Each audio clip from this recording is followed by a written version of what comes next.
Hello friends, इस video में हम चर्चा करेंगे बाज़ार किस तरीके से सोमवार को रह सकते हैं। तो पहली वीडियो के अंदर हमने स्पेसिफिकली निफ्टी के बारे में चर्चा की थी, किस तरीके से आज बाज़ार का मूड माहौल रहा और एक वीकनेस जो है वो बनी और उसका अभी कंटिन्यू रहना जो है हमें लग रहा है कि शायद रह सकती है।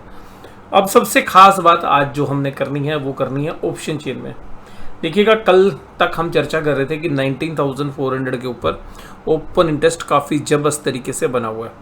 19,400 में आज भी 1 लाख कॉन्ट्रैक्ट और ऐड हो गए। इसके बाद अगर आज देखें तो 19,300 टूटने के बाद 19,300 में 1,73,000 कॉन्ट्रैक्ट आज और जाकर ऐड हो गए। यानी कि 19,300 का दायरा अब एक ऐसा दायरा हो गया जो अब एक रेजिस्टेंस हो गया। और जैसा हमने कहा था आपके साथ कि भाई 19,300 टूटेगा तो एक वीकनेस टेक्निकल सेटअप में भी बनेगी और वो ऑप्शन चेन के डेटा में भी नज़र आ रही है।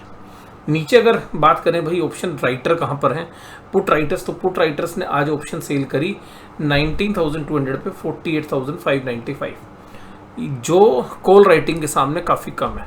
अगर इवन 19,200 की कॉल में भी देखें तो 37,000 कॉन्ट्रैक्ट ऐड हो गए आज। हालांकि ओपन इंटरेस्ट अभी भी जो बिल्डअप है वो 19,300, 400 और 500 के ऊपर है, वो जबरदस्त बिल्डअप है। तो मुझे लगता है कि 19,300 अब एक रेजिस्टेंस हो गया। जो 19,400 था पहले, उससे पहले हमने 19,630 की बात की थी। संकेत अभी वीकनेस के बने हैं आज जिस तरीके से बाजार ने क्लोज दिया है। ऑप्शन चेन के डेटा उतने ज़्यादा, मतलब जो निफ्टी में कमजोरी है वो बैंक निफ्टी में इतनी ज़्यादा नहीं दिख रही है। बट हाँ, ऑप्शन में यहाँ पर भी राइटिंग है, लेकिन उतनी एग्रेसिव नहीं है जितनी कि आपको निफ्टी में देखने के लिए मिली है। अगर 44,500 में 67,000 कॉन्टैक्टेड हुए कॉल में, 44,000 में 76, 44,300 में 85, 44,200 में 72। अब अगर कोरस्पॉन्डिंगली ये देखें कि पुट साइड में भी ऐसे ओपन इंटरेस्ट हुआ है तो नहीं, 57,550 जो 72 के सामने काफ़ी कम है। उसके बाद नीचे देखें तो 43, उसके बाद 61 और 31, तो कंपेरेटिवली ओपन इंटरेस्ट काफ़ी कम हुआ है। लेकिन 44,000 पर एक अच्छा खासा ओपन इंटरेस्ट है, तो 44,000 अभी भी एक अच्छी स्पोर्ट है अगर हम ऑप्शन चेन के डेटा को देखें। और 43,800 एक टेक्निकल स्पोर्ट है निफ्टी के ऊपर, बैंक निफ्टी के ऊपर। ब्रांड क्रूड $84 की तरफ है। इंडिया जैसी इकोनॉमी के लिए कोई अच्छी खबर तो नहीं होती है ब्रांड क्रूड का भाव बढ़ना। हालांकि डाउ जोन्स इंडस्ट्रियल एवरेज 34,223 पर काम कर रहा था जब हमने स्लाइड लगाई, लेकिन अभी उसके बाद देखिएगा अभी जो ट्रेड कर रहा है ये कर रहा है 34,123 पे, यानी कि बिल्कुल फ्लैट हो गया है। और यहाँ पर जो डाउ जोन्स इंडस्ट्रियल एवरेज में जो कमजोरी आई है वो आई है पॉवेल साहब के अनाउंसमेंट के बाद। पॉवेल साहब ने कहा है कि लेबर मार्केट कूल ऑफ नहीं हो रही है, हम अपने इन्फ्लेशन के टारगेट 2% पर कायम है, और अगर हमें कोई स्ट्रिक्ट एक्शंस और फर्दर लेने पड़ेंगे तो हम उसके लिए तैयार हैं। और उसके बाद डाउ जोन्स इंडस्ट्रियल एवरेज में वीकनेस आ गई। Put call ratio Nifty bank के अंदर फिर भी आपको स्टेबल नजर आएगी। एक बार गिर गई थी जब ये बाजार में स्लाइड आया था, दिन में बहुत तेजी से बाजार जब गिरा था और 44 के नीचे स्लिप कर गया था, लेकिन उसके बाद जब उसने बाउंस बैक किया तो पुट कॉल रेशो भी कंफर्टेबली 0.8 के ऊपर आ गई। उसके बाद अगर हम बात करें एफआईज के भी जो डेटा है वो नहीं है स्टॉक्स के और इंडेक्स के, लेकिन कैश मार्केट के डेटा है। तो जो डेटा अभी नहीं है वो हम जो भी मार्केट आउटलुक जो फॉर नेक्स्ट वीक उसमें चर्चा कर लेंगे। आज देखिएगा भाई साहब, दम दिखाया किसने। कल भी डीआईज ने दम दिखाया 5,700 करोड़ खरीद के। उसके बाद 1,414 करोड़ डीआईज ने आज बाई किया। कल हालांकि कोफोर्ज की भी एक डील थी, तो जिसकी वजह से आपको एफआईज के बाइंग डेटा जो है पॉजिटिव नज़र आ रहे हैं। अगर हम यहाँ पर बात करें एफआईज ने आज क्या किया, एफआईज ने आज 4,638 करोड़ की सेलिंग कर दी। एक एग्रेसिवली सेलिंग जो पोजीशंस है वो एफआईज के द्वारा की गई है, और मैं उसका एक रीज़न मैं आपको बता रहा था पहले भी। आप यहाँ पे देखिएगा 18,448 करोड़ की फ्यूचर्स के अंदर, स्टॉक्स फ्यूचर्स के अंदर सेलिंग चल रही है उनकी। तो जब वो ये स्टॉक फ्यूचर्स को प्रॉफिटेबल करना है तो क्या करना पड़ेगा भैया, कैश मार्केट के शेयर तो तोड़ना नहीं पड़ेंगे ना, तभी तो प्रॉफिट में आएंगे। तो अभी तक एक्सपायरी तक जो है हमें लगता है वोलेटाइल सेशन होगा। और मैंने ये जो अभी 23 तारीख या 24 तारीख से जो वोलेटिलिटी बनी है इसकी प्रिडिक्शन मैंने आपको एक हफ्ते पहले ही कर दी थी और मैंने कहा था कि 23 तारीख या 24 तारीख से आपको जो है मूव्स बड़े वाले दिखने लग जाएंगे और उस दिन से आज तक अब बड़े मूव हैं। और मुझे लग रहा है कि अभी अगले 3-4 दिन, अब जब तक एक्सपायरी कंप्लीट नहीं होगी इस महीने की, तब तक आपको इसी तरीके के नज़ारे देखने के लिए मिलेंगे। हालांकि बायस अब भी हमारा नेगेटिव है जिस तरीके से अब सेटअप बना है। उसके बाद आज बात करें, आज बैंकों में कहाँ थी गिरावट। बस आज बैंक में देखिएगा हैवी वेट जो थी वो तो था HDFC बैंक में गिरावट 1.13, और ये गिरावट इसलिए ज़्यादा इंपॉर्टेंट है कि भाई ये लगातार गिर रहा है और यहाँ पर 1960 की स्पोर्ट को हालांकि इसने टेक्निकली ले लिया है और अब देखते हैं यहाँ से बाउंस करता है या अभी फर्दर डाउन साइड आती है। देखिएगा यहाँ पर एक रीज़न बड़ा मैं सिंपल आपको बता रहा हूँ, मैंने आपके बहुत चर्चा की HDFC बैंक के मर्जर के बारे में भी।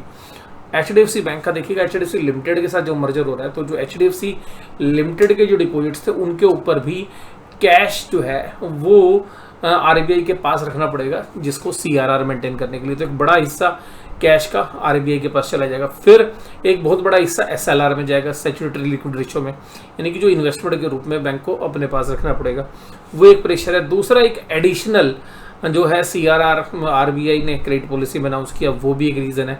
उसके बाद देखिएगा AGM में इन्होंने क्या बोला कि ये जो सब कुछ मैनेज करना पड़ेगा ना, इसमें हमारे मार्जिन्स इम्पैक्ट करेंगे बट हम इससे उभर कर आ जाएंगे। तो जो HDFC बैंक की मैनेजमेंट ने जो कॉन्फिडेंस दिखाया उसके बाद भी ये संभला नहीं है, वो तब भी हमने उसको रिपोर्ट किया था।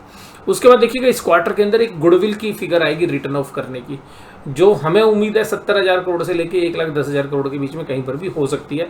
अंदाजा है हमारा, एग्जैक्ट फिगर अभी हमारे पास नहीं है, तो वो भी जो इस क्वार्टर के जो प्रॉफिट्स होंगे वो भी नेगेटिव हो सकते हैं। तो ये कुल रीजंस है। और as a disclosure HDFC bank में हमारे पास जो है पोजीशंस अभी हमने हाल फिलहाल में इसमें ऐड की है। तो एज अ डिस्क्लोजर मैंने, यानी कि मैं अगर नेगेटिव बोल रहा हूँ इसका मतलब ये नहीं है कि भाई पोजीशन नहीं है, क्योंकि मैं वो सब चीज़ें लॉन्ग टर्म के हिसाब से सोच रहा हूँ और कुछ हम अपनी हेजिंग पोजीशन के हिसाब से भी सोचते हैं। तो उस वजह से मुझे लगता है कि यहाँ पर थोड़ी बहुत पोजीशंस HDFC बैंक में शायद बाइंग वाली बनती हुई नजर आनी चाहिए और हमारा भी उसी तरीके का इरादा है। तो जहाँ पर बाजार ने क्लोज दिया इसी के आसपास की जो है हमारी बाइंग है। इसके बाद अगर हम बात करें कि भाई कंट्रीब्यूशन कहाँ था, तो आप देखिएगा 150 पॉइंट HDFC बैंक ने बैंक निफ्टी को गिरा रखा था। 69 पॉइंट था SBI, 20 पॉइंट था इंडसइंड, PNB, और बाकी जो बैंक थे वो दिग्गजों की तरह खड़े थे, वो टूट नहीं रहे थे। बट अब मुझे लगता है कि इनमें से भी किसी बैंक की, मैंने आपको पिछले हफ्ते बोला था, देखिएगा बैंक निफ्टी में फर्दर वीकनेस तभी आएगी जब तक ICICI बैंक या एक्सिस बैंक में कोई बहुत बड़ा प्रहार नहीं होगा। तो अभी तक दोनों बैंक मजबूती के साथ खड़े हुए हैं। मुझे लगता है कि पहला जो है आपको एक्सिस बैंक के ऊपर कुछ गिरावट देखने के लिए जल्द मिल सकती है, क्योंकि ये एक ओवरबोट जोन में है। जिस तरीके से HDFC बैंक ओवरसोल्ड जोन में है, तो यहाँ पर आपको थोड़ा सा साइडवेज हो सकते हैं बाजार, लेकिन एक्सिस बैंक में एक सेलिंग आ सकती है। और एक्सपायरी वाले दिन के लिए मुझे लगता है कि तब तक ICICI बैंक भी थोड़ा सा ढीला होगा और मुझे लगता है कि यहाँ पर 2 से 3% तक की कमजोरी और इवन 5% तक की कमजोरी इनमें से कुछ जो बैंक्स हैं उनमें हो सकती है, जिसमें मुझे लगता है कि एक्सिस बैंक ICICI बैंक 2 से 5% के बीच में कहीं पर भी क्रैक कर सकते हैं एक्सपायरी तक।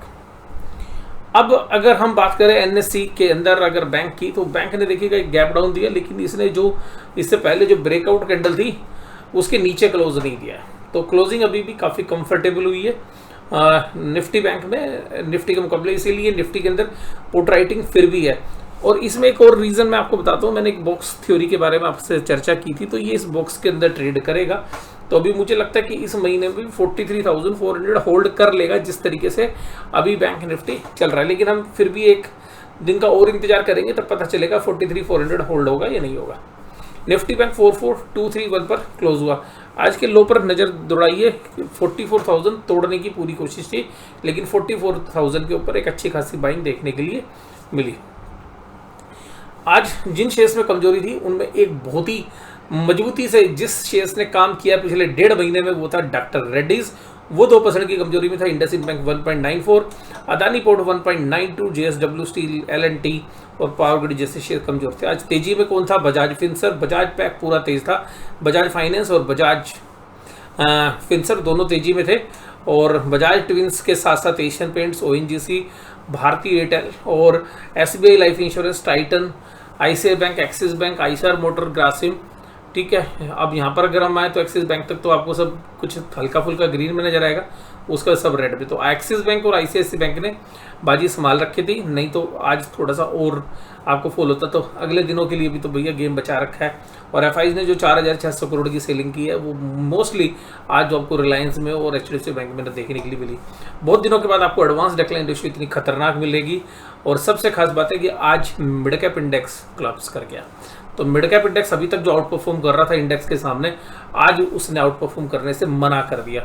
तो वो थोड़ा सा ज़्यादा मतलब रिटेल इन्वेस्टर्स के लिए कंसर्न का जो है काम कर रहा है। तो कॉज ऑफ कंसर्न जो है आज मिड कैप इंडेक्स में जो है डाउनफॉल जो रहा इंडेक्स के साथ, अल्टीमेटली नहीं होता क्या था, इंडेक्स कहीं भी जाए मिड कैप और स्मॉल कैप जो है तेजी में ही रहते थे।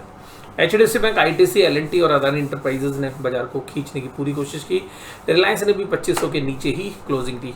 और रिलायंस की सोमवार को एजीएम है, तो रिलायंस में हो सकता है कि थोड़ा बहुत पॉजिटिव रुझान आपको सोमवार को मिले, कुछ अनाउंसमेंट होती हुई नजर आ सकती है। लेकिन आजकल लोगों का जो रुझान है वो रिलायंस इंडस्ट्री से ज़्यादा जियो फाइनेंस के ऊपर है, उसके बारे में अनाउंसमेंट लोग सुनना चाहेंगे। बजाज फाइनेंस, बजाज फिनसर्व संभालते हुए नजर आए बाजार को। एशियन पेंट्स, आईसीआईसी बैंक और भारतीय एयरटेल में भी मजबूती हुई। इसके बाद हमने निफ्टी की साथ साथ बैंक निफ्टी की कैंडल्स की हमने चर्चा कर ली। और बैंक निफ्टी में हमने कहा है कि देखिएगा अभी भी बॉक्स के अंदर ही है, तो 43,400 जब तक होल्ड करेगा कोई चिंता की बात नहीं है। और मैंने आपको पोल साहब की भी बता दी है कि आज लेबर मार्केट के जो डेटा थे वो काफ़ी स्ट्रॉन्ग आए हैं। और पोल साहब ने कहा कि भाई जब तक डेटा मजबूत रहेंगे इन्फ्लेशन कंट्रोल में आएगी नहीं, इन्फ्लेशन कंट्रोल में आएगी नहीं तो हमें 2% का जो टारगेट चाहिए यूएस के अंदर वो मिलेगा नहीं, और नहीं मिलेगा तो भाई इंटरेस्ट बढ़ेगा। और इसकी वजह से जब इंटरेस्ट बढ़ने के संकेत आए तो डाउ जोन्स भी ऊपरी लेवल से थोड़ा सा हल्का हो गया। अब देखते हैं कि डाउ जोन्स भी कहाँ क्लोज करता है, क्योंकि इसके ऊपर भी नज़र आपको रखनी पड़ेगी, क्योंकि अगर वहाँ से कमजोरी होती है तो फिर बाकी ग्लोबल मार्केट के अंदर भी एक फॉलोअप जो है उसका रहता है। तो आज की चर्चा में बस केवल इतना ही। वीडियो देखने के लिए धन्यवाद। Thank you very much.